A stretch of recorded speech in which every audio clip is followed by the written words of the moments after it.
भगवान की बातें इस YouTube चैनल पर आपका स्वागत है। चल रही श्रृंखला क्या आप जानते हैं, जिसमें आपके लिए अध्यात्म से संबंधित, स्पिरिचुअलिटी से संबंधित, पुराणों से संबंधित, देवी देवताओं से संबंधित, विभिन्न भगवानों से संबंधित अलग अलग छोटी छोटी जानकारी लाई जा रही है। ये आपको टेस्ट करने के लिए नहीं है, बल्कि आपको जानकारी देने के लिए है। इसी श्रृंखला में आइए आज कुछ पुराणों से संबंधित जानकारी हासिल करते हैं इस श्रृंखला में, जिसका नाम है क्या आप जानते हैं। जी हाँ, तो क्या आप जानते हैं कि किस ऋषि को ब्रह्मा जी ने पद्म पुराण सुनाया था? जी हाँ, मरीचि ऋषि वो ऋषि थे जिनको ब्रह्मा जी ने पद्म पुराण सुनाया था। क्या आप जानते हैं ब्रह्मा जी का जीवन काल किस रूप में ज्ञात है? उसको पार कहते हैं। क्या आप जानते हैं मनुष्यों के दिन रात में कितने मुहूर्त होते हैं? जी हाँ, हमारे 30 मुहूर्त होते हैं कुल मिलाकर। क्या आप जानते हैं ब्रह्मा जी के एक दिन में कितने मनु अवतरित हुए हैं? जी हाँ, 14 मनु ब्रह्मा जी के एक दिन में अवतरित हुए हैं। क्या आप जानते हैं भगवान विष्णु ने किस अवतार में देवी पृथ्वी को गहन सागर के पानी से बाहर निकाला था? जी हाँ, उस अवतार को शायद आप जानते हो, महावराह अवतार कहते हैं। क्या आप जानते हैं यज्ञ में कितने प्रकार का अन्न प्रयुक्त होता है?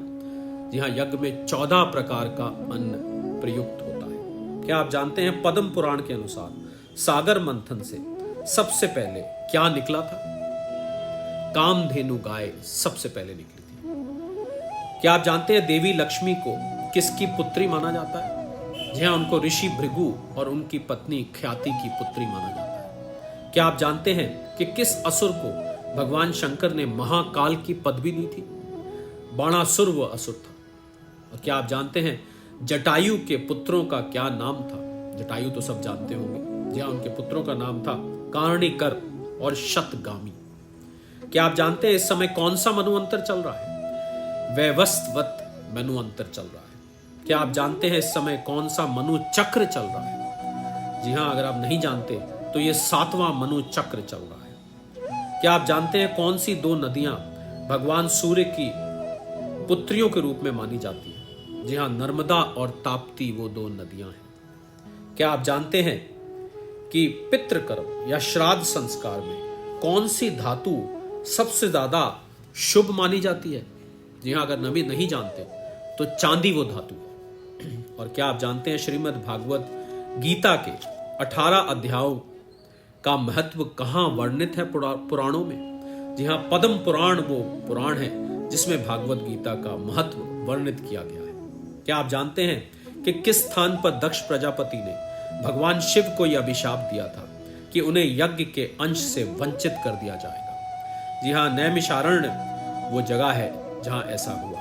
क्या आप जानते हैं कि किस स्थान पर दक्ष प्रजापति ने महायज्ञ का अनुष्ठान किया था और उसमें भगवान शिव को आमंत्रित नहीं किया था? जी हाँ, हरिद्वार में कनखल वो जगह है। क्या आप जानते हैं भगवान शिव को महायज्ञ में आमंत्रित न करने के विरोध में कौन से महर्षि यज्ञ से उठ गए थे? जी हाँ, महर्षि दधीच वो ऋषि हैं जो उस समय उठ गए थे। क्या आप जानते हैं कि किस पर्वत पर महादेवी दक्ष कुमारी सती अपनी सहेली सहचरी के साथ घूम रही थी जब उन्हें अपने पिता के यहाँ महायज्ञ होने की सूचना मिली थी? जी हाँ, गंधमादन वो पर्वत था जहां वो घूम रही थी। क्या आप जानते हैं कि महादेवी दक्ष कुमारी सती ने किन देवताओं को आकाश में अपने पिता के यहाँ समारोह में जाते देखा था? चंद्रमा और रोहिणी को उन्होंने जाते देखा था। क्या आप जानते हैं सती की किस सहेली सहचरी ने उन्हें यह बताया कि उनके पिता के घर में महायज्ञ चल रहा है? विजया वो सखी थी जिसने उन्हें यह बताया। क्या आप जानते हैं कि दक्ष के यज्ञ में विघ्न डालने का आदेश भगवान शिव ने अपने किस गण को दिया था? जी हाँ, वीरभद्र वो थे जिनको उन्होंने आदेश दिया। क्या आप जानते हैं किस देवता ने चांदी के शिवलिंग की पूजा की थी? जी हाँ, कुबेर हैं जिन्होंने चांदी के शिवलिंग की पूजा की। क्या आप जानते हैं भगवान शिव ने रावण को कौन से पर्वत का राज्य प्रदान किया था? जी हाँ, त्रिकूट उस पर्वत का नाम है। क्या आप जानते हैं भगवान शिव के किस सहचर ने रावण को अभिशाप दिया था कि उसकी मृत्यु वानर सेना के हाथों होगी? नंदी भगवान शंकर के वो गण जिन्होंने ये श्राप दिया था। क्या आप जानते हैं पूर्व जन्म में सीता जी का क्या नाम था? शायद बहुत कम लोग जानते हो। वेदवती सीता जी का पूर्व जन्म में नाम था। क्या आप जानते हैं समुद्र मंथन के परिणाम स्वरूप निकलने वाले हलाहल विष को सबसे पहले किसने देखा था?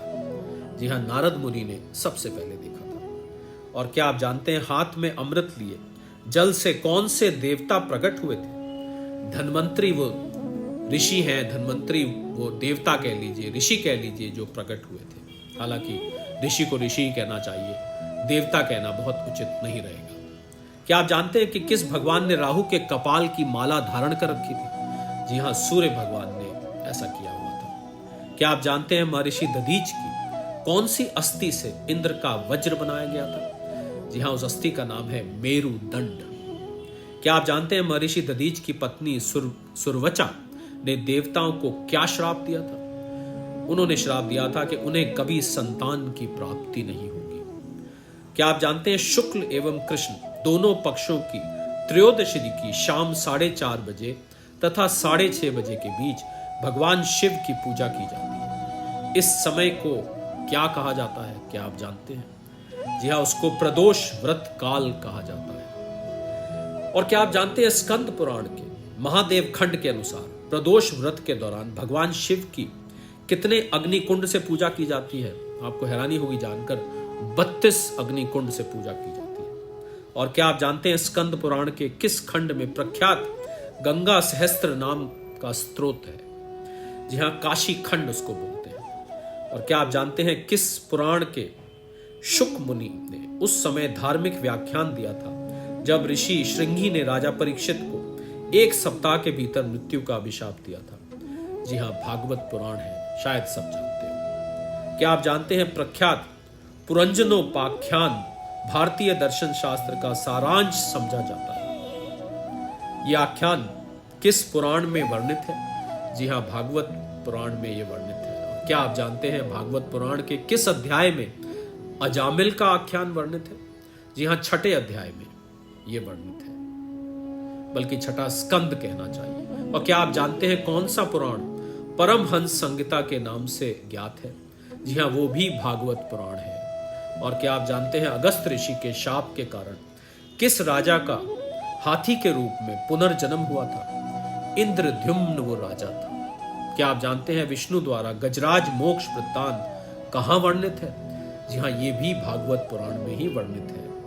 और क्या आप जानते हैं भागवत पुराण का कौन सा स्कंद वृहदाकार में है, जिसमें कुल 90 स्कंद है, 90 चैप्टर्स हैं, तथा इसमें भगवान कृष्ण की संपूर्ण लीला का वर्णन किया गया? जी हाँ, 10वां स्कंद है जिसमें ऐसा वर्णन किया गया है। क्या आप जानते हैं श्रीमद् भागवत के 10वें खंड के पूर्व आद के प्रारंभिक हिस्से में कितने गोपी गीत दिए हुए हैं? जी हाँ, 5 गोपी गीत है। और क्या आप जानते हैं कि भागवत के 10वें स्कंद में गोपियों की जो गोपी गीत दिए हुए हैं वो किस ऑर्डर में, किस क्रम में दिए हुए हैं? जी हाँ, पहले वेणु गीत, उसके बाद युगल गीत, उसके बाद गोपी गीत, उसके बाद उद्धव गीत और उसके बाद प्रणय गीत। इस ऑर्डर में ये 5 गीत भागवत के 10वें स्कंद में वर्णित है। और इसी के साथ आज इस कैप्सूल क्या आप जानते हैं को यहीं विराम देते हैं। अगले कैप्सूल में इसी श्रृंखला में क्या आप जानते हैं और जानकारी लेकर आपके लिए उपस्थित होंगे। तब तक के लिए सादर प्रणाम।